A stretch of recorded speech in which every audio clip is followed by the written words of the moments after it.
আজও স্মৃতিতে অমলিন দিয়েগো জোটা। গেল বছর ৩ জুলাই মর্মান্তিক এক সড়ক দুর্ঘটনায় পৃথিবীর মায়া ত্যাগ করেন তিনি। সেই শূন্যতা এখনো বয়ে বেড়াচ্ছে পর্তুগাল দল। জোটার মৃত্যুর ১ বছর পূর্ণ হওয়ার আগে আবেগঘন কণ্ঠে তাকে আবারও স্মরণ করলেন পর্তুগালের কোচ রবার্তো মার্তিনেজ। জানালেন, শুধু দেশের জন্য নয়, জোটার জন্য হলেও অন্তত এবার বিশ্বকাপের শিরোপাটা জিততে চায় তার দল। পর্তুগাল জাতীয় দলের ড্রেসিং রুমে এখনও যেন রয়ে গেছে জোটার সেই হাসি। তার স্মৃতি আজও বেঁচে আছে কোটি সমর্থকদের হৃদয়ে। সতীর্থদের চোখে আজও ভেসে ওঠে হারিয়ে যাওয়া সেই বন্ধুর মুখখানি।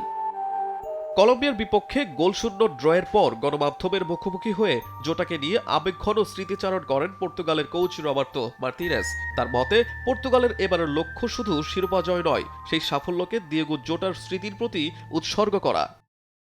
প্রতিটি দিনই কঠিন। অনুশীলনের সময় এমন মুহূর্ত আসে যখন দিয়াগো জটার কথা আমাদের মনে পড়ে। দিয়াগো জটার প্রতি আমাদের সম্মান জানানো উচিত। তার সাথেই আমরা নেশনস লিগ জিতেছিলাম।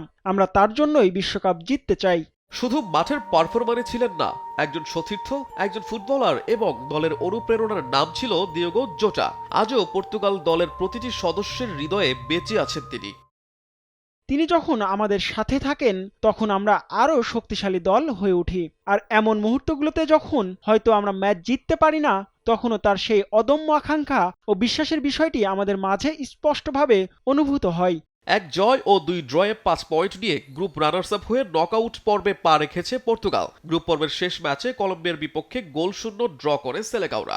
রাউন্ড অফ 32-তে ক্রোয়েশিয়ার মুখোমুখি হবে রবার্তো মার্তিনেজের শিষ্যরা।